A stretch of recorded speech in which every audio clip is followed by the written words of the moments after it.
আমরা তো শুধু পিছনের দিকে পড়ে আছি, যে একটা সময় এই কোরআনের মজলিসগুলো মন চাইলেও আমরা করতে পারতাম না। কথা বলেন ঠিক না ব্যাঠিক? মন চাইলেও করতে পারতাম না। তখন দিলের ভিতরে অনেক তামান্না, অনেক আশা, অনেক কিছুই ছিল। এতদিন পর সুন্দরভাবে জান্নাতি পরিবেশগুলো বিনা অনুমতিতে বসাইতে পারতেছি সব জায়গার ভিতরে। তো এখনো যদি আমরা লোক না আসি, তাহলে আপনার ভিতরে কিসের আবেগ আছে বলেন? সম্মানিত সুধী, আমরা মুসলমান, অত্যন্ত দুঃখজনক ব্যাপার হলো কোরআনের আলোচনা আমাদের ভালো লাগে না, কোরআনের মজলিস আমাদের ভালো লাগে না। আচ্ছা আব্বাজান, যুবক ভাই, আমি জানতে চাই, আপনারা বলেন তো, এই জায়গাটার ভিতরে আজকে যদি এই কোরআনের মজমা না বসে, তফসির কোরআন মাহফিল না হয়, বর্তমান সংস্কৃতি নামের অপসংস্কৃতি, নৃত্যমালা, কনসার্ট, গান বাজনা, এগুলো যদি এখানে বসানো হইতো, এরকম হ্যান্ডবেলের প্রয়োজন ছিল না, মাইক দিয়ে প্রচারের কোনো প্রয়োজন ছিল না, মাঠ ছোট হওয়ার কারণে এলাকার যুবকরা যদি গোপনেও ওই রকম কোনো কনসার্ট করতে চাইতো, আপনারা বলেন তো এই মাঠে লোক ধরতো কিনা? আওয়াজ করে বলেন, লোক ধরতো না? কারা আসতো? সব হিন্দুরা?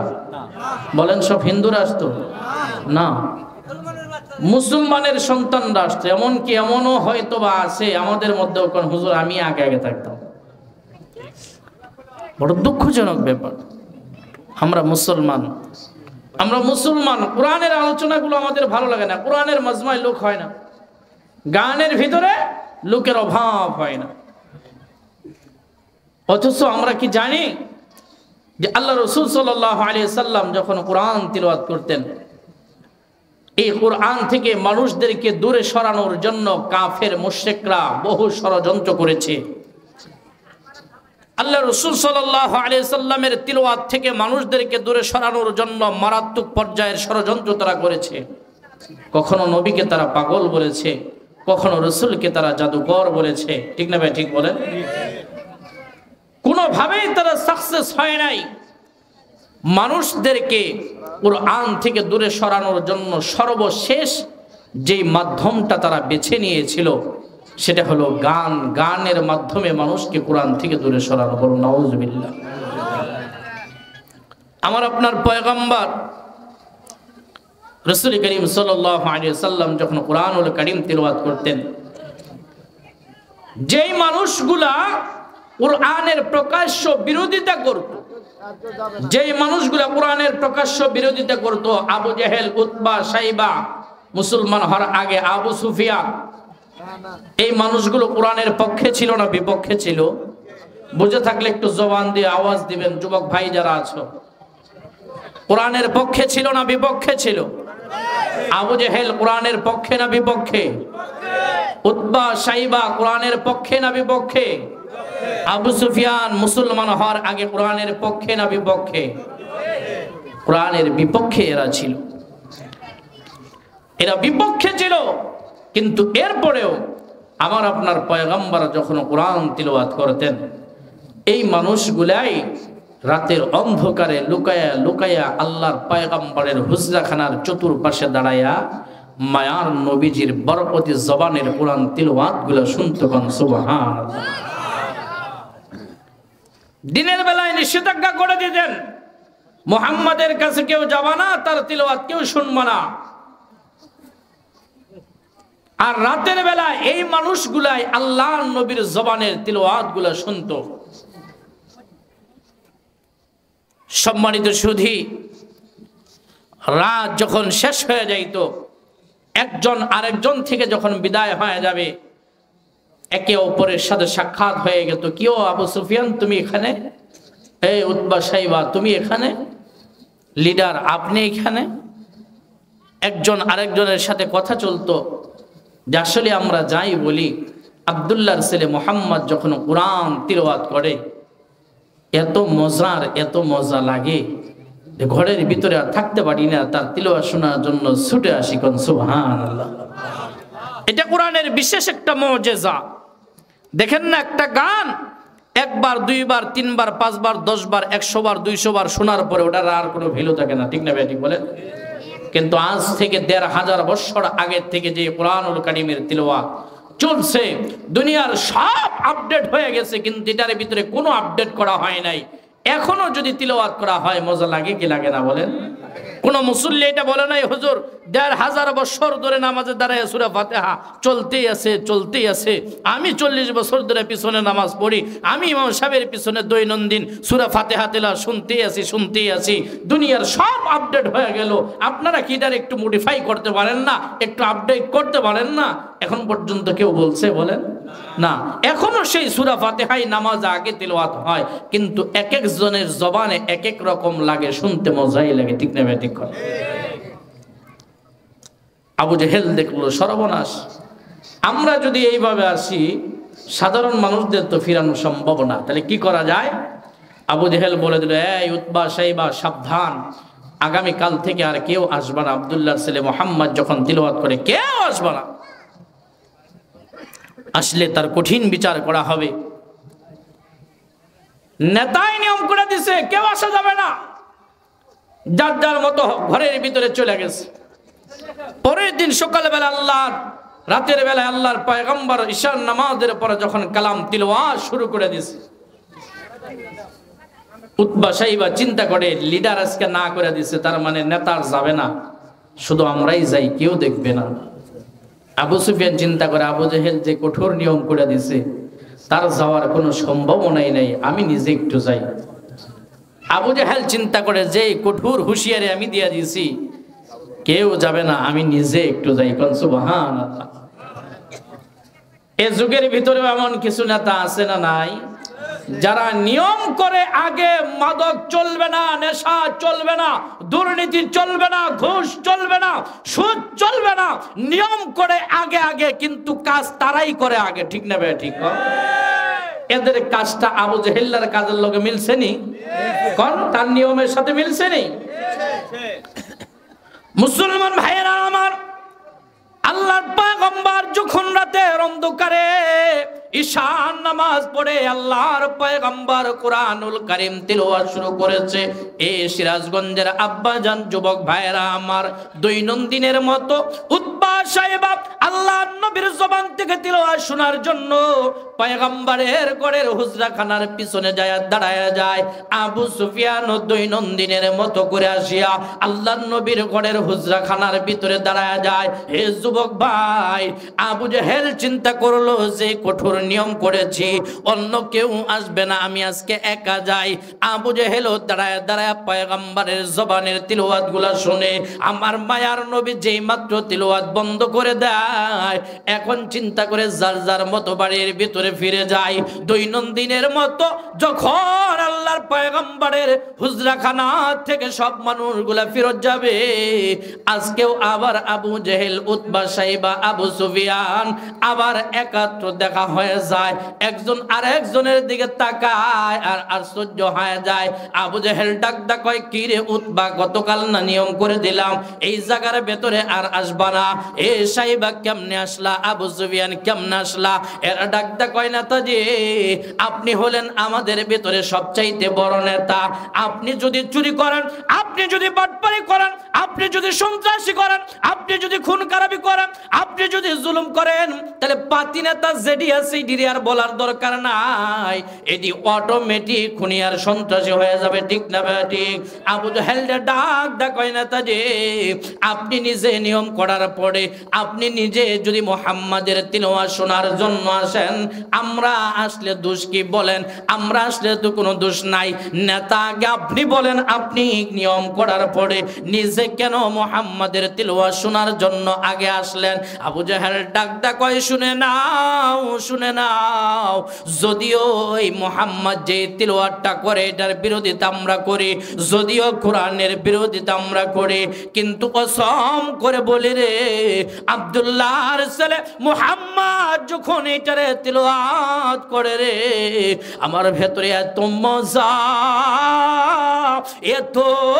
মজা লাগে, আমার মন চায় দাঁড়ায় সারা রাত তার জবানের তিলাওয়াত শুনি। ভালো করে শুনে নাও, একটা দিন যদি আমি মুহাম্মাদের জবান থেকে এই কুরআনুল কারীমের তিলাওয়াত না শুনি, আমি আবু জেহেলেরও রাতের বেলায় আরামে ঘুম হয় না। কাফের, এরা বিরোধিতা করছে, এখান থেকে নিয়ম করে আসলো। তবে মুহাম্মাদের তেলাওয়াত শুইনা যেইভাবে মানুষগুলো তার দিকে চাপে, এইভাবে যদি মানুষগুলো জমায়েত হয় সর্বনাশ হয়ে যাবে। এক সময় মুহাম্মাদের দল বড় হয়ে যাবে, মুসলমানদের সংখ্যা বড় হয়ে যাবে। এইভাবে মানুষগুলো যদি সত্যকে বোঝা শুরু করে, অসত্য মানুষের সামনে প্রকাশ হয়ে যাবে, মানুষেরদের কাছে সত্য প্রকাশ পাওয়া যাবে, তাদের হকের দল বড় হয়ে যাবে। সুতরাং যেইভাবে হোক এদের আটকানো লাগবে। আবু জাহেল নিয়ম করে দিল, কেউ যাবে না, কেউ যাবে না মুহাম্মাদের তিলাওয়াত শোনার জন্য, আজ থেকে কেউ যাবে না। শুধু কি তাই না, আমরা না হয় না গেলাম, উতবা সাহেবা ডাকতে কয় লিডার, নিজেরা না হয় বাচ্চা থাকলাম, কিন্তু হজের মৌসুমে বহিরাগত মানুষ যারা আসবে, বণিক যারা আসবে ব্যবসা করার জন্য, এরা আসার পরে তো মুহাম্মাদের জবানের তিলাওয়াত শোনার জন্য যাবে, আর তার তিলাওয়াত শুইনা তারা তো মুসলমান হয়ে যাবে, তাদেরকে আটকাবেন কেমন? আবু জাহেল বুদ্ধি দিল, তাদেরকে আটকানোর একটাই রাস্তা হলো, রাস্তার মোড়ে মোড়ে আমাদের দলের লোকগুলার দাঁড় করায়া দাও। যখনই অপরিচিত নতুন কাউরে দেখবা, স্পষ্ট ভাষায় বলে দিবা অমুক জায়গার ভিতরে একজন লোক আছে পাগল, তার কথা কিন্তু শুনবা না, তার কাছে যাবা না। তার কথা যদি শুনো তো সে যেমন পাগল বাপদাদার ধর্মের বিরুদ্ধে বলে, তুমি নিজেও তোমার বাপদাদার ধর্মের বিরুদ্ধে বলা শুরু করবা। সুতরাং তার ধার কাছেও যাওয়া যাবে। দলে দলে রাস্তার আশেপাশে অলিতে গলিতে দলীয় লোক ফিট করে দিচ্ছে, যাওয়া যাবে না হকের দিকে।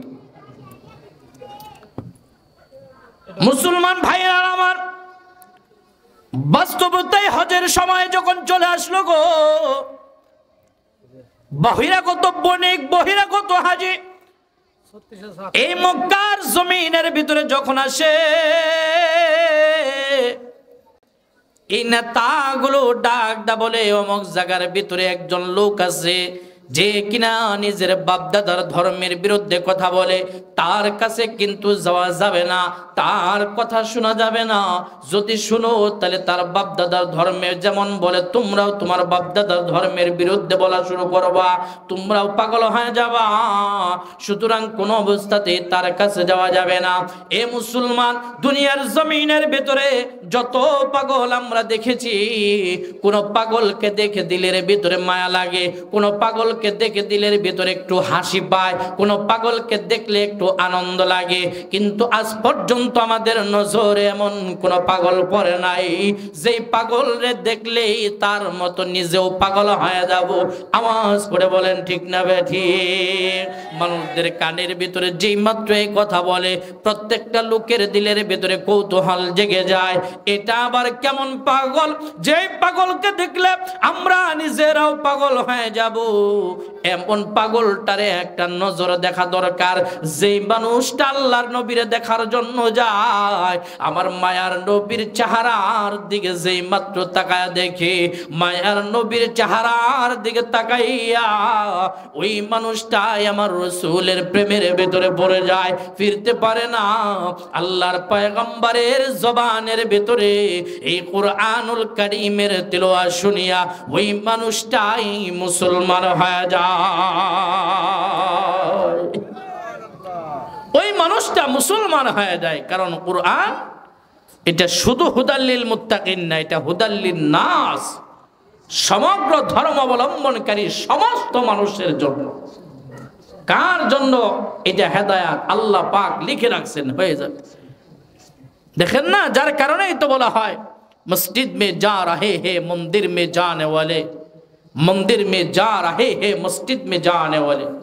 এই দুনিয়ার জমিনে এমন বহু আছে যারা মসজিদে যাওয়ার কথা ছিল, ওই মানুষগুলা মসজিদে নামাজের ভিতরে না যায়, পূজার সময় হিন্দুদের মূর্তির সামনে যায় তামাশা দেখে, আসে না নাই কথা?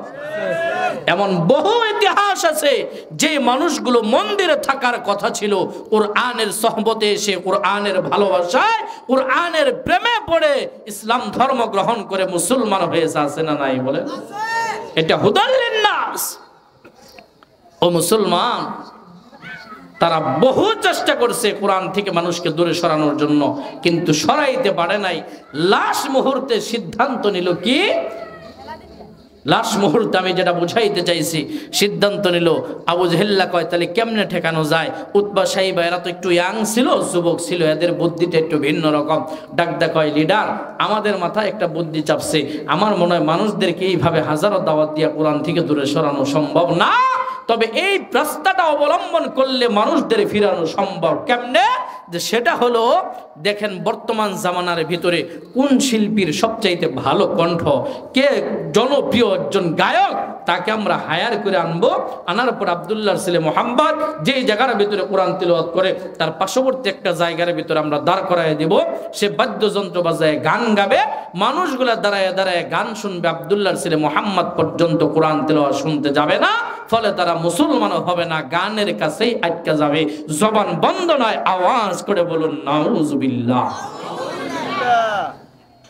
সর্বশেষ মিশন তাদের এটা, চিন্তা করেন, গানের মাধ্যমে কোরআন থেকে মানুষদেরকে দূরে সরাবে। তাহলে কারে আনা যায়? খুঁজতে খুঁজতে বের করছে তৎকালীন সময়ের সবচাইতে ভালো কণ্ঠশিল্পী, যার নাম হলো জামাত। নাম কি বলেন? জামাত। হায়ার করে আনা হলো। আনার পরে আবু জেহেল তাকে বুঝাইয়া দিতেছে, জামাত শুনো, তুমি আমাদের শেষ ভরসা, তোমার পুঁজিতে যত ভালো ভালো গান আছে সমস্ত ভালো ভালো গানগুলো গাবা, মানুষ যাতে তার কাছে না যায়, কমসে কম এই হজ চলাকালীন এই কয়টা মৌসুম, এই সময়টা মানুষ যেন তার কাছে না যায়, তোমার গানের প্রতি আসক্ত হয়ে থাকে। তুমি যদি হেরে যাও আমাদের কিন্তু সর্বনাশ। জামাত ডাকদা কয় কোনো টেনশনের কারণ নাই, আজ পর্যন্ত কোনো জায়গায় হায়রে যে হারি নাই, গান গাওয়ার জন্য রওনা হয়ে যাবে। আবু জেহেল ডাকদা কয়, জামাত শোনো, জি নেতা, তুমি যে গান গাওয়ার জন্য যাচ্ছ তার আগে আগে আমাকে বলো, তোমার কানের ভিতরে তুলা লাগাইছো নি? কোন সুবহানাল্লাহ। কথা বুঝতেছেন আমার? এই জামাত, তুমি যে গান গাওয়ার জন্য যাচ্ছ, আগে বলো কানের ভিতরে তুলা লাগাইছো নি? জামাত ডাকদা কয়, নেতা আমি যাব গান গাইতে, আমার কাজ হলো হাতে আর কণ্ঠের মাধ্যমে বাদ্যযন্ত্র বাজানো আর গান গাওয়া, কানে তুলা লাগায় আমি কি করব? মুসলমান ভাইরা আমার, আবু জাহেল ডাকদা বলে, জামাত, কারণ আমার দিলের ভিতরে বড় ভয়, তুমি আব্দুল্লাহর ছেলে মুহাম্মদ রে দেখো নাই? আব্দুল্লাহর ছেলে মুহাম্মদ যে জিনিসটা তিলাওয়াত করে গো, ওই জিনিসটা তুমি নিজাজ পর্যন্ত শুনো নাই। আমার মন বলে তুমি যদি ওই জায়গার ভিতরে গান গাওয়ার জন্য যাও, আর আব্দুল্লাহর ছেলে মুহাম্মদ যদি কোরআন তিলাওয়াত শুরু করে দেয়, ওই কোরআন তিলাওয়াতের আওয়াজ তোমার কানের ভিতরে যদি আইসা পৌঁছে যায়, জামাত রে আমার মন বলে তুমি গান গাইতে পারবা না, বাদ্যযন্ত্র বাজাইতে পারবা না, তুমিও তার প্রতি আকৃষ্ট হয়ে যাবা। আমার ভয় লাগে তুমিও কি তোমার বাপ দাদার ধর্ম চাইরা মুসলমান হয়ে যাও কিনা। জামাত কয়, জীবনে বহু প্রতিপক্ষকে দেখলাম, এমন হতে পারে গানের মাধ্যমে কে আমাকে হারাইয়া দিতে পারে, কিন্তু এমন প্রতিপক্ষ আজ পর্যন্ত কাউকে দেখি নাই, যাকে দেখার কারণে আমি গান ভুলে যাব, আমার বাদ্য ভুলে যাব, আমি আমার বাপ দাদার ধর্ম ভুলে যাব, এমন প্রতিপক্ষ আমি কাউকে দেখি নাই। লিডার গো, টেনশনের কোনো কারণ নাই। আবু জাহেল ডাকদা কয়, না জামাত না, আজকে তোমাকে আমরা আনছি গান গাওয়ার জন্য হায়ার করে, সুতরাং আমরা যেইভাবে বলবো এটার অনুসরণে তোমার করা লাগবে।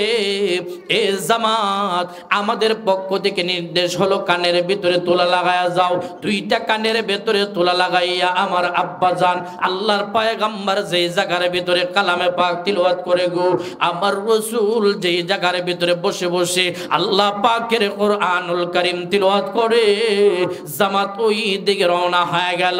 রাসূলের তিলাওয়াতের আগে পার্শ্ববর্তী একটা জায়গা দেখা জামাত নিজের পজিশন অনুযায়ী দাঁড়ায় গেল। রাস্তার ভিতরে দাঁড়াইয়া আগে নিজের বাদ্যযন্ত্রগুলো একটু ক্লিন করতেছে।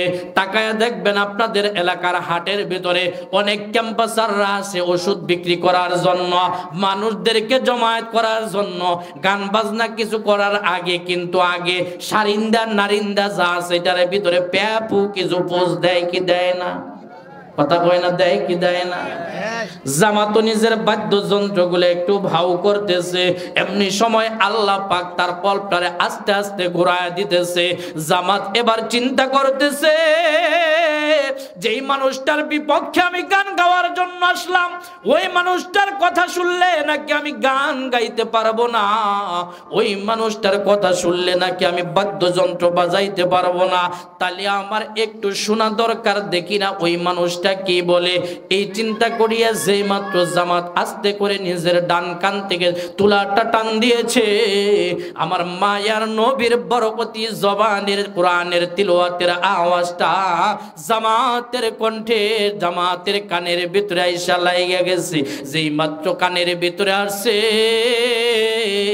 জামাত চিন্তা করে, কি রে ব্যাপার, এটা আবার কোন কথা? জীবনে কত কবিতা শুনলাম, কত গান শুনলাম, এমন কথা তো কোনোদিন আজ পর্যন্ত শুনি নাই, এমন সুন্দর বাণী তো কোনোদিন আজ পর্যন্ত শুনি নাই। জীবনে কত কণ্ঠ দেখলাম, এত সুন্দর কণ্ঠ কোনোদিন দেখি নাই। এ মুসলমান, জামাত কয় বড় মজা লাগে, বড় ভালো লাগে। মজাই যেহেতু লাগে, বড় ভালোই যেহেতু লাগে, তাহলে এক কান্দা শুনবো কেন, দুই কান্দাই শোনা দরকার।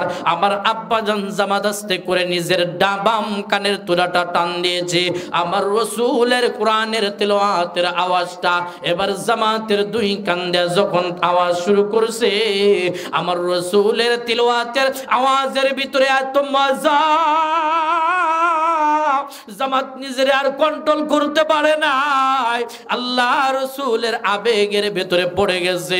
জামাত এবার চিন্তা করে, হায় হায়, যে মানুষটার কণ্ঠের ভিতরে এত মজা, এত মজা, এত শ্রুতি মধুর, মন বলে ওই মানুষটা না জানি দেখতে কত সুন্দর হবে গো। খেয়াল করে দেখবেন, যার কণ্ঠটার ভিতরে আকর্ষণ আছে, যার কথার ভিতরে শ্রুতি মধুর আছে, মজা আছে, ওই মানুষটারে যদি না দেখা যায়, দেখার জন্য কিন্তু একটা আগ্রহ জাগে, ঠিক না ভাই? ঠিক কথা কয় না, ঠিক না ভাই? ঠিক। যুবক ভাইয়েরা, হঠাৎ রং নাম্বারে ফোন আসছে। হ্যালো, কে? জরিনা। কেডা? কথা কয় না, কেডা? জরিনা। চিন্তা করে, আহ, কণ্ঠটা এত সুন্দর, এত মজা লাগতেছে। হ্যাঁ, যুবক চিন্তা করে যে হায় হায়, আমি কেন মরি না, ফোন তো আর সারি না, ঠিক না ভাই? ঠিক, ফোন তো আর সারি না, কথা বলতেছে, কণ্ঠটা খুব সুন্দর, খুব মজা। আস্তে আস্তে যুবক আকর্ষণে পড়ে যায়। এক সময় মনের ভিতরে চায়, যার কণ্ঠটা এত সুন্দর, মনে দেখতে না জানি কত সুন্দর হবে, ঠিক না ভাই? ঠিক, দেখার জন্য একটা আগ্রহ জাগে। এ আব্বা জান, এটা আমার আলোচনা নয়, লম্বা করা যাবে না। জামাত চিন্তা করে, যে মানুষটার কণ্ঠের ভিতরে এত মজা, ওই মানুষটার চেহারা না জানি দেখতে কত সুন্দর গো। আল্লাহর পয়গম্বরের তেলাওয়াত শুনিয়া জামাত নিজের কন্ট্রোল করতে পারে নাই, প্রেমের ভিতরে পড়ে গেছে। বাদ্যযন্ত্রগুলো ফালাইয়া আস্তে আস্তে করে হাঁটা শুরু করে দিয়েছে। হাঁটতে হাঁটতে যাইয়া এক পর্যায়ে আমার মায়ার নবী যেই জায়গার ভেতরে বসে বসে আল্লাহ পাকের কোরআনুল কারীম তেলাওয়াত করে গো, ওই জায়গার ভেতরে যায় জামাত দাঁড়ায় গেছে।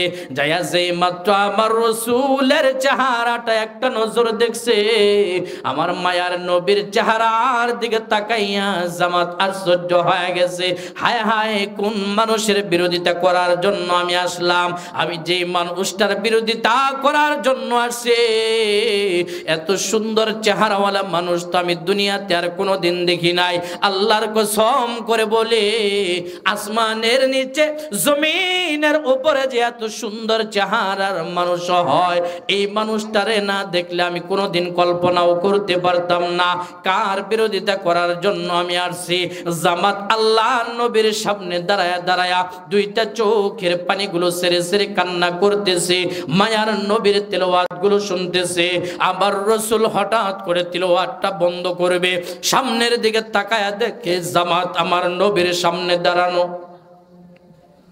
যেই মাত্র নবীজি দেখছে আমার পয়গম্বর মুহূর্তের ভেতরে তেলাওয়াত বন্ধ করে দিয়েছে।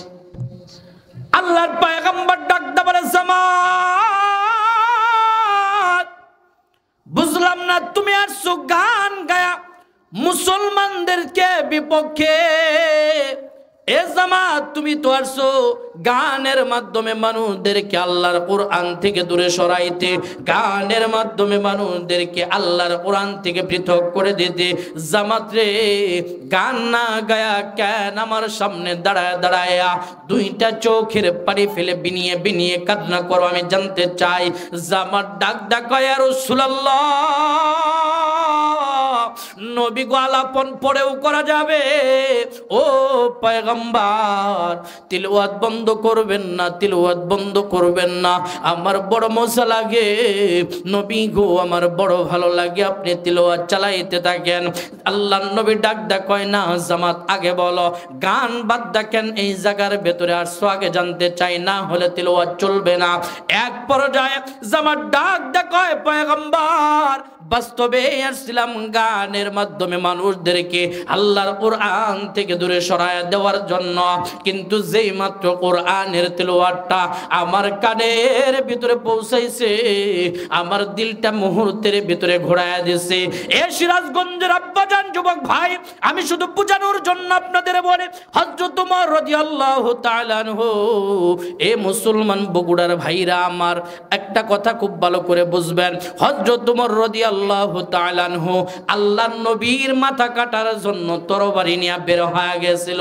আমরা সকলেই ওয়াকিয়া জানি, তরবারি নিয়ে নবীর মাথা কাটার জন্য গিয়েছে, কিন্তু কোরআন তিলাওয়াত শোনার কারণে আল্লাহ পাক ওমরের দিলটা ঘোরায় দিয়েছে।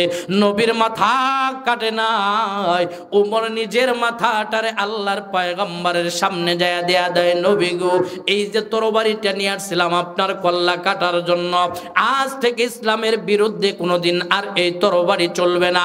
নবী গো এখন থেকে ইসলামের পক্ষে এই তরবারিটা চলবে। কোরআন তিলাওয়াতের বদৌলতে হযরত ওমর মুসলমান হয়ে যায়। জামাত তো আল্লাহর নবীর মাথা কাটার জন্য যায় না, শুধুমাত্র গানের মাধ্যমে মানুষদেরকে আল্লাহর কোরআন থেকে দূরে সরানোর জন্য গিয়েছে। এ আব্বাজান, আল্লাহ পাক চাইলে এই মানুষটার কল্পটারে মালিক ঘুরায় দিতে পারে কি পারে না? জামাত যেই মাত্র এই কথা বলছে, আমার রাসূল ডাকদা কয় তাহলে কি তুমি আর গান গাবা না? জামাত কয় না নবী না, এই মক্কার বেঈমান আবু জেহেল আবু সুফিয়ান আপনার না চিনতে পারে। নবী গো আমি আপনারে চিনে ফেলছি, এই জন্যই আল্লাহ কোরআনে বলছেন হুদাল লিন্নাস, এটা মানুষের জন্য হেদায়াত, হুদাল্লিন নাস। এখানে হুদাল্লিল মুসলিমিন, হুদাল্লিল মুত্তাকিন পর্যন্তই সীমাবদ্ধ রাখে নাই। হুদাল্লিন নাস মানে সমগ্র মানব জাতির জন্য হেদায়াত, চাই সে হিন্দু ধর্মের থেকে হোক, চাই সে বৌদ্ধ ধর্মের থেকে হোক, বহু বিধর্মী ইসলাম গ্রহণ করতে চাচ্ছে না নাই। জামাত ডাকতে বলে পয়গম্বর, মক্কার বেঈমানগুলা নবী গো আপনার না চিনতে পারে পয়গম্বর, কিন্তু আমি চিনতে কিন্তু আপনারা ভুল করি নাই। আল্লাহ নবী ডাকদা কয় জামাত তুমি যদি আমারে চিনতে পারো এবার বলো তোমার সিদ্ধান্ত কি? আমি নবী তোমার উপরে কিছু জুলুম করে চাপাবো না, কি করতে চাও? জামান ডাক দেখায় নবীজি আর দেরি নয়, আর দেরি নয়, এই যে আমার হাত দুইটা আপনার সামনে বাড়ায় দিলাম, এই মুহূর্তে আপনার বরকতি হাতটা আমার হাতের ভিতরে রাইখা নবী গো আমার তাওহীদের কালিমা পড়ায়া মুসলমান বানায়া দি। নবী গো আর দেরি নয়, এই যে আমার হাতটা দিয়া দিলাম, আমারে কালেমা পড়ে মুসলমান বানায়া দিন। ও দোস্ত, একটা জিনিস আমি বুঝাইতে চাইলাম, কোরআন থেকে মানুষকে দূরে সরানোর জন্য সর্বশেষ রাস্তা বের করেছিল তারা গান। যিনি গান গাইতে গিয়েছিল আল্লাহ পাক তাকে হেদায়েত দিয়া পরিবর্তন করেছে, কিন্তু তাদের মিশন কিন্তু মোটামুটি সাকসেস, ঠিক না? ঠিক কর। যার কারণে আজকে গান দিলে, কনসার্ট দিলে, সংস্কৃতি নামের অপসংস্কৃতি অর্ধ অলঙ্গ বেহায়াপনা হিসাবে নর্তকীর মতো নাচ গান করে, এগুলোর ভিতরে লোকের অভাব নাই, ঠিক না? ঠিক কর, কথা কয় না, ঠিক না? ঠিক বলেন। এগুলোর ভিতরে লোকের অভাব নাই, ওইগুলা করতে টাকার অভাব নাই, ওইগুলা করতে অনুমতিরও দরকার নাই, কারণ বড় বড় যারা আছে ওরাই তো মঞ্চে মজাটা আগে নেয়, ঠিক না? ঠিক কর, ঠিক না? ঠিক কর। কিন্তু যত ঝামেলা কোরআনের মাহফিল করতে গেলে। কেন? কারণ ওই কোরআনের মাহফিল করতে গেলে, কোরআনের হক কথা কইতে গেলেই তো গায়ের ভিতরে খালি চুলকাইবে, হক কথা করে বললেই তো চুলকাবে। এই জন্য এটার ভিতরে অনুমতি লাগবে, এই লাগবে, সেই লাগবে, কত বাধা যে ছিল আল্লাহ পাক মুক্ত করেছে। ঠিক না ভাই? ঠিক বলেন আলহামদুলিল্লাহ, আলহামদুলিল্লাহ। সম্মানিত সুধী, আমি আপনাদের খেদমতের ভিতরে সেই মহাগ্রন্থ কোরআনুল কারীমের সূরা আনফালে 2, 3, 4 তিনটা আয়াত তিলাওয়াত করেছি। কারণ এখানে আসার পরে বেশ কয়েকজন ভাই বলছে, হুজুর এই বিষয় নিয়ে কথা বলবেন, এই বিষয়ে কথা বলবেন। চিন্তা করলাম একটা মানুষ অল্প সময় কয় টপিক নিয়ে আর কথা বলা যাবে, তো এটার দিকে খেয়াল রেখে আমি আয়াতটা তিলাওয়াত করেছি। কেন? কারণ এই আয়াতের ভিতরে আল্লাহ পাক রব্বুল আলামিন নিজে একটা বিশেষ পরিচয় দিয়েছেন মুমিনদের। আখিরাতের জিন্দেগিতে কিন্তু আপনার টাকা থাকলে আপনি সফল হতে পারবেন না। আখিরাতের জিন্দেগিতে আপনার টাকা আছে, পয়সা আছে, দুনিয়াতে আপনি কোটি কোটি টাকার মালিক। তাই কি মনে করতেছেন দুনিয়ায় আপনারে মানুষ সম্মান দিতেছে দেখেই আপনি যদি গুনার কাজ করেন, নেক কাজ না করেন, আল্লাহ পাক হাসরের মাঠে আপনারে সম্মান দিয়ে সুন্দর কুরসিতে নিয়ে বসাবে নাকি? বলেন। হারাম কইরা, দুর্নীতি কইরা, উপার্জনের ক্ষেত্রে হালাল হারামের ভিতরে কোনো তমিজ করেন নাই, গরিবের হক নষ্ট করে খাইছেন, আরেকজনের জায়গা আত্মসাৎ করছেন, আপনি আরেকজনের উপরে জুলুম করে টাকা পয়সা পাহাড় সমপরিমাণ হোটেল বানাইছেন। আপনি মনে করতেছেন দুনিয়ায় বাচ্চা গেছেন দিকে ওখানেও বাঁচবেন না, ওটা আফসোস করবেন। আল্লাহ কোরআনে বলেন আফসোস করবেন না, বলবেন মা আগনা আন্নি মালিয়া, আফসোস করবেন হ্যাঁ আজকে তো আমার মাল, আমার টাকা পয়সা আমার বাঁচাইতে পারলো না, আমার কোনো কাজে আসলো না। ভাবতেছেন যে ক্ষমতা দুনিয়া আছে, সব করে দিতে পারি, রাতকে দিন বানায় ফেলতে পারি। আজ থেকে 6 মাস 6 মাস হয় নাই, 4 মাস 4.5 মাস আগে এক ভাই আমারে বলতেছে, হুজুর জানেন আমি খালি ধৈর্য ধরে থাকি দিই, পাওয়ারফুল একজন লোক, ধৈর্য ধরে থাকি দিই, তো ইচ্ছা যদি করি তাহলে আমি কিন্তু রাত্রে দিন বানিয়ে দিতে পারি। কর নাউজুবিল্লাহ, রাত্রে কি বানিয়ে দিতে পারি? দিন বানিয়ে দিতে পারি। আশ্চর্য হয়ে গেল, আশ্চর্য হয়ে গেল। মনে করতেছেন ক্ষমতা আছে বলে এখানে সব করতেছেন আর ওখানে যাও পারবেন না। আল্লাহ কোরআনে বলছেন হালাকা আন্নি সুলতানিয়া, হালাকা আন্নি সুলতানিয়া। আফসোস করবেন আর বলবেন হ্যাঁ আমার ক্ষমতা আমার কোনো কাজ আসলো না, আমার কিচ্ছু হলো না। ওই সময়ে যে আফসোস করবেন, ঠিক না ভাই? ঠিক বলেন। তখন আফসোস করে বলতে থাকবেন। এজন্য আপনাদের খেদমতে যে আলোচনা করেছি, তো আখিরাতের ভিতরে সফল কারা আসবে আল্লাহ বলেন কদ আফলাহাল মুমিনুন। কোরআনের কথা একটাও আমার কথা না, আল্লাহ বলেন কদ আফলাহাল মুমিনুন, সফল তো তারাই হয়ে গেছে। হয়ে গেছে কারা? যারা মুমিন। যারা কি বলেন? মুমিন। যারা কি? মুমিন। এখন মুমিন কারা এটা আমাদের চিহ্ন, এটা আমাদের চিহ্নিত করতে হবে, এটা আমাদের বুঝতে হবে। এই মুমিনদের পরিচয়টা আল্লাহ পাক সূরা আনফালের 2, 3, 4 এটার ভিতরে আল্লাহ পাক জানায়া দিয়েছে। এখানে মুমিনদের 5টা গুণের কথা উল্লেখ করেছেন। আল্লাহ পাক বলেন ও দুনিয়ার মানব সম্প্রদায়, আজকে না আজ থেকে 1500 বছর আগে আমার আপনার পয়গম্বরের উপরে আল্লাহ পাক কোরআনুল কারীমটা নাযিল কইরা এই সূরা আনফালের ভিতরে 2, 3, 4 নম্বর আয়াতের ভিতরে আল্লাহ পাক স্পষ্ট ভাবে মুমিনদের গুণগুলা জানায়া দিয়েছে। ও तमाम দুনিয়ার মানুষ শুনে নাও, আমি 5টা গুণের কথা বলে দিলাম। এই 5টা গুণ যদি দুনিয়ার কোনো মানুষ অর্জন করতে পারো, চাই সে ধনী হোক, এই কথাটা বুঝবেন আব্বাজান, চাই সে ধনী হোক, চাই সে গরিব হোক, চাই সে রাখাল হোক, চাই সে কৃষক হোক, চাই সে ভ্যানওয়ালা হোক, চাই সে ইমাম হোক, চাই সে মুসল্লি হোক, চাই সে যে কোয়ালিটির মানুষই হোক না কেন, আল্লাহ পাক বলে দুনিয়ায় তোমার কোনো টাকা নাই, দুনিয়ায় তোমার কোনো সম্মান নাই, দুনিয়ায় তোমার কোনো ক্ষমতা নাই, এতটা নিরহ তুমি, মানুষ তোমারে কর দেয় না, মানুষ তোমারে গণনা পর্যন্ত করে না, কিন্তু আমি আল্লাহ বলে দিলাম বান্দারে এই 5টা গুণ যদি তোমার ভিতরে থাকে, আমি আল্লাহ বললাম উলাইকা হুমুল মুমিনুনা হাক্কা। দুনিয়ার মানুষের কাছে তুমি তুচ্ছ হতে পারো, কিন্তু আমি আল্লাহর কাছে 1 নম্বরের মুমিন। জবান বন্ধ নয়, আওয়াজ করে বলুন সুবহানাল্লাহ। সে যে কোয়ালিটির মানুষ হোক না কেন, কয়টা গুণ বলেন? আমার কথা বুঝতেছেন আপনারা? কয়টা গুণ? জবান খুলে বলেন কয় গুণ? 5টা গুণ যদি অর্জন করতে পারো, তার ভিতরে আল্লাহ 1 নম্বরে বলেন ইন্নামাল মুমিনুনা আল্লাযীনা ইযা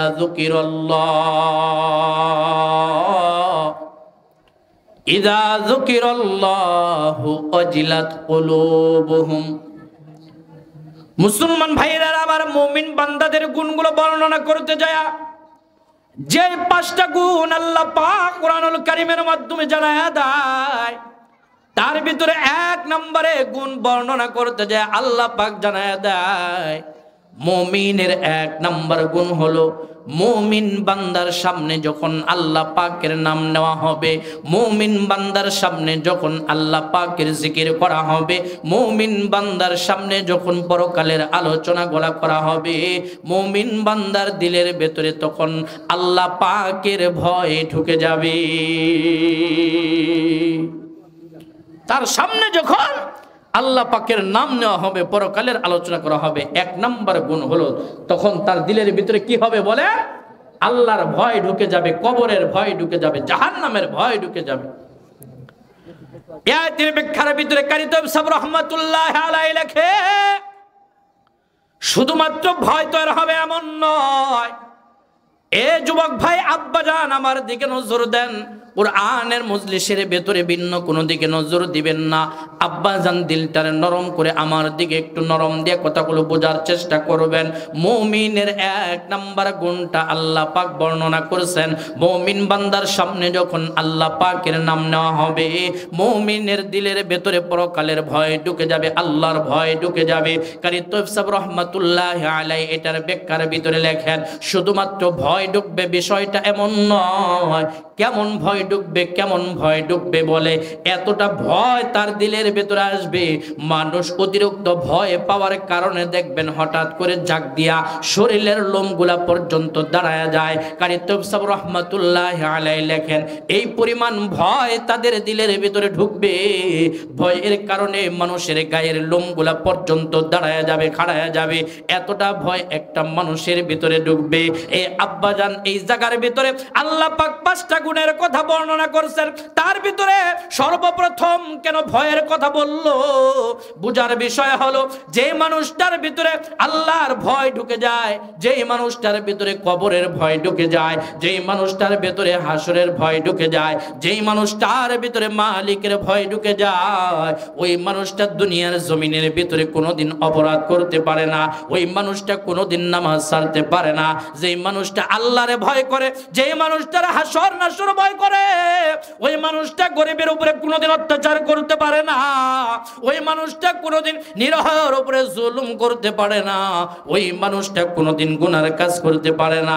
তার দিলের ভেতরে আল্লাহর ভয় থাকার কারণে অটোমেটিকলি তার ভয়টা জাহান্নামের রাস্তার থেকে মানুষটারে সরায়া জান্নাতমুখী করে দিবে।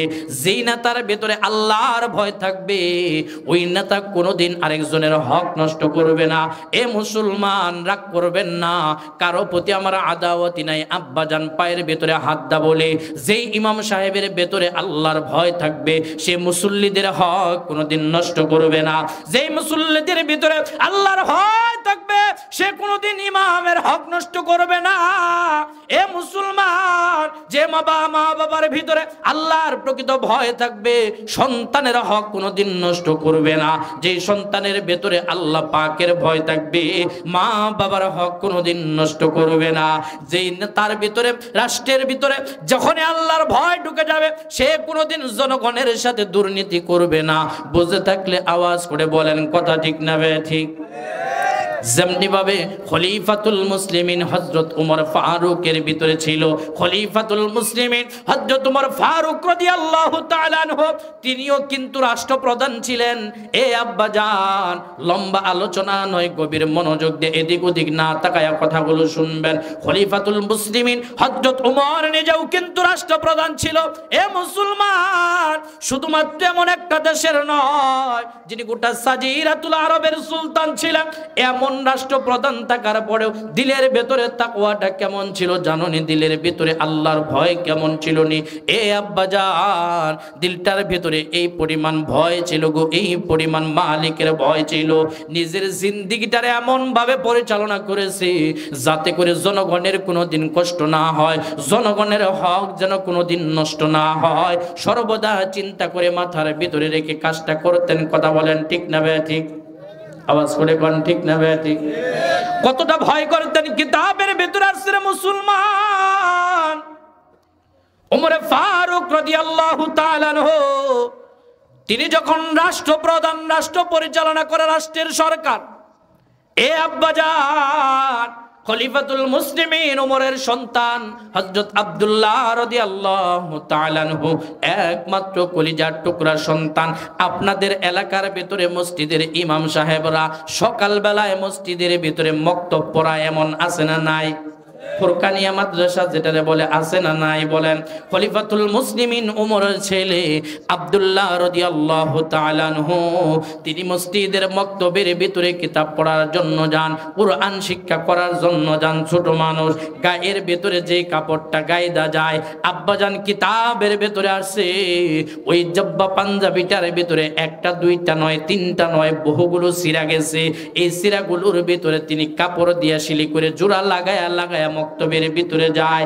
এ কার সন্তান? কার সন্তান চিন্তা করবেন। বর্তমান জামানার ভিতরে মেম্বার সাহেবের ছেলেকেও তাকায়া দেখবেন পালসার হুন্ডা নিয়ে চলে, অথচ খলিফাতুল মুসলিমিন ওমর ফারুক রাদিয়াল্লাহু তাআলা আনহু একজন রাষ্ট্রপ্রধান হওয়ার পরেও সন্তান মক্তবের ভিতরে পড়ালেখা করার জন্য যায়, গায়ের ভিতরে যে জামাটা 20টা 22টা জোড়া তালি লাগানো, মসজিদের ভিতরে পড়ার জন্য গেলে ছোট মানুষ বুঝে না, অন্যরা একটু সমালোচনা করে, অন্যরা একটু সমালোচনা করে, হায় হায় সমালোচনা করে বলে কি ব্যাপার, ওমর ফারুক রাদিয়াল্লাহু তাআলা আনহুর মতো রাষ্ট্রপ্রধানের ছেলে গায়ের ভিতরে এমন কেন কাপড় চোপড় পরে আসছে, এত সিরাত আলী কেন? ছোট বাচ্চা মানুষ কানতে কানতে বাড়িতে চলে আসছে। আব্বা জান মেহেরবানি করে আমাকে নতুন জামার ব্যবস্থা করে দেন, তা না হলে আমি আর মক্তবের ভিতরে যাব না। কারণ মক্তবের বন্ধুরা আমাকে নিয়ে সমালোচনা করে, আমার গায়ের ভেতরে সিরাতালি জামা, আমার গায়ের ভেতরে অনেকগুলো জোড়াতালি জামা, মেহেরবানি করে আমার নতুন কাপড়ের ব্যবস্থা করে দেন। খলিফাতুল মুসলিমিন ডাক দা কয়, বাবারে এই মুহূর্তে তোমাকে যে আমি নতুন কাপড় কিনে দিব এই পরিমাণ টাকা আমার হাতের ভিতরে না। রাষ্ট্রপ্রধান আব্দুল্লাহ বলে, আব্বা আপনি যদি না দেন মক্তবের ভিতরে যাব না। তারে দেখতে চাই। আল্লাহ পাক জানায়া দেয়, বাইজিদ আরাফার ময়দানের একেবারে নিচ প্রান্তে চলে যাও, দেখবা পাহাড়ের নিচে একটা লোক ওই জায়গার ভেতরে আছে যার একটা হাত নাই, একটা পা নাই, মাটির ভিতরে গড়াগড়ি করতেছে। ওর নামই হলো হারুন। বাইজিদ বুস্তামি রাহমাতুল্লাহি আলাইহি হারুনকে দেখার জন্য যখন চলে গেল, যা দেখে বাস্তবে পাহাড়ের নিচে একটা লোক যার ডান হাতটা নাই, যার ডান পাটা নাই, পাহাড়ি মাটির ভিতরে পয়রা জমিনের ভিতরে গোড়াগড়ি করে আর মালিকের কাছে চোখের পানি ফেলায়, আল্লাহকে ডেকে ডেকে বলে, আল্লাহ আল্লাহ তুমি সারা আমারে মাফ করে দে, বলার কেউ নাই, মাফ করে দাও, মাফ করে দাও আল্লাহ, মেহেরবানি করে আমার হজটারে কবুল করে নাও, আমার গুনাহগুলো মাফ করে দাও। এইভাবে কান্নাকাটি করতেছে, এতটা চোখের পানি ফেলাইছে পাহাড়ি মাটিগুলা পর্যন্ত চোখের পানি দ্বারা ভিজায় ফেলছে। এ সন্তানের দল ভালো করে শুনে নাও, যখন এমন ভাবে কান্নাকাটি করতেছে, এই বাইজিদ বুস্তামি রাহমাতুল্লাহি আলাইহি হারুনের কাছে যায় ডাক দা বলে, হারুন বুঝলাম না, বুঝলাম না এমন কি অপরাধ করছো, এমন কি অন্যায় করছো যে অন্যায় আর যে অপরাধের কারণে আল্লাহ পাক তোমার দোয়া কবুল করলো না। শুধু দোয়া কবুল করে নাই বিষয়টা এমন নয়, আল্লাহ তোমারে জালেম বলে ডাক দিল। তোমারে কেন জালেম মহিলা ডাক দিল, আমি জানতে চাই এমন কোন অপরাধ করছো? হারুন ডাক দা বলে, বাইজিদ ভাই, আমি এমন মারাত্মক ধরনের গুনাহ করে ফেলছি, দুনিয়ার কোন মানুষের কাছে আমার গুনার কথা আজ পর্যন্ত বলি নাই। তবে তুমি যেহেতু একজন আল্লাহ পাকের বিশেষ মানুষ, ওলি মানুষ, তোমার কাছে আমার জিন্দেগির গুনার কথা বলতে পারি, যাতে করে তুমি আল্লাহর কাছে আমার জন্য গুনাহ মাফের একটু ফরিয়াদ করো, আল্লাহ পাক যেন আবার গুনাহটা আমার মাফ করে দেয়। বাইজিদ বলে, কি গুনাহ করছে একটু বলো না। হারুন ডাকতে বলে, বাইজিদ ভাই, একদিনের ঘটনা, আমি আমার মার সাথে বসে বসে কথা বলতেছিলাম কোন একটা বিষয়ের কারণে। এক পর্যায়ে আমার রাগ উঠে যায়। যখন আমার রাগ হয়ে যায়, আমার মার সাথে কথা বলতে বলতে একটু তর্ক বিতর্ক আমার হয়ে যায়। তর্ক বিতর্ক করতে করতে এক পর্যায়ে আমার মেজাজ বড় খারাপ হয়ে যায়। আমি সহ্য করতে পারি না, রাগের মাথার ভেতরে আমি আমার হাতের মাধ্যমে আমার মার গালের ভিতরে একটা থাপ্পড় বসায়া দিই। অবাস্তব না, সহ্য হওয়ার কারণ নাই। এখনো পেপার পত্রিকা ফেসবুকের ভিতরে দেখলে দেখা যায়, এখনো বহু কুলাঙ্গার আছে, মারে বাবারে 3 টুকরা 4 টুকরা অথবা আগুন দিয়ে জ্বালায় মারছে, আছে না নাই বলেন? এমন খবর বহু দেখা যায়। এ মুসলমান, হারুন ডাকদা কয়, বাইজিদ ভাই, আমি নিজেরে কন্ট্রোল করতে পারি না, আমার মার গালের ভিতরে একটা থাপ্পড় বসায়া দেই। আব্বাজান, জানি না এই জায়গার ভিতরে কার যেন গো দরদের মা নাই, কার যেন গো দরদের বাবা গুলো আজকে নাই, দিলটার থেকে একটু শুনে যাবা। বাইজিদ দে, আমি যখন থাপ্পড়টা বসায়া দিই, আমার মা থাপ্পড়ের ওজন সহ্য করতে পারে না, আমার মা জমিনের ভেতরে পড়ে যায়। জমিনের ভেতরে পড়িয়া আমার দিকে তাকায়, আমার মা শুধু চোখের পানি বন্ধ করলো আর তাকায় না। আমার মা যখন চোখটা বন্ধ করলো, তখনও আমার মাথার ভেতরে পর্যাপ্ত রাগ আমি বুঝতে পারি নাই। আমি অনেকক্ষণ পর যখন আমার মার ডাক দেই, রাগ যখন একটু কমে গেল, মারে যখন ডাক দেই, মা জননিয়ার কথা বলে না। আমার মার যখন হাত দিয়ে একটু লাড়াচাড়া দেই, আমার মা জননিয়ার কথা বলে না। আমি শুধু তখন তাকায়া দেখলাম আমার মা পেটের ভিতরে একটু হাতটা দিয়া রাখছে। এই অবস্থাতেই মার 2টা চক্ষু বন্ধ হয়ে গেছে। হারুন বাইজিদের কাছে ঘটনা বলে, আর বাইজিদ পর্যন্ত চোখের পানি ফেলে, কয় আমার মা পেটের ভিতরে হাতটা দিয়া রাখছে। আমি বুঝতে পারলাম, আমি যখন রাগের মাথায় আমার মার গায়ের ভেতরে লাথি দিয়েছে, এই লাথিটা অন্য কোথাও নয়, আমার মা জননীর পেটের ভিতরে লাথিটা রাখছে। আমার মা শুধু দুঃখ করে বুঝাইতে চাইছে, রে কলিজা টুকরা সন্তান, যে পেটের ভিতরে তোরে 10টা মাস আমি গর্ভ ধারণ করলাম, কোনোদিন তোরে কষ্ট পাইতে দেই নাই, কেমনে পারলে আজকে জায়গাটার ভিতরে লাথি দেওয়ার জন্য, কেমনে পারলি? এ বাইজিদ ভাই, আমার মার কোনো কথা বলে না। আমার মার মাথার ভিতরে পানি দেওয়া শুরু করলাম, কিন্তু চোখ খুলে না। এক পর্যায়ে মা নিঃশ্বাসের কাছে যখন আমার হাতটা নিলাম, নেওয়ার পরে তাকায়া দেখি কেমনে কথা বলবে। হুজুর, এখন তো আমার মা আর কথা বলবে তো দূরের কথা, আমার মার দুনিয়ার জমিনের ভিতরে নাই, আমার মা দুনিয়ার জমিন থেকে বিদায় হয়ে গেছে। আমি সহ্য করতে পারি নাই। এখন আর সহ্য না করতে পারলে লাভ কে?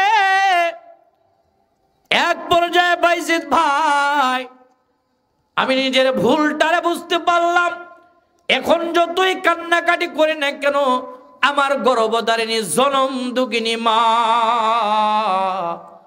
জীবনে আর কোনোদিন ফিরে আসবে না, জীবনে আর কোনোদিন হারুন বলে আমার ডাক দিবে না।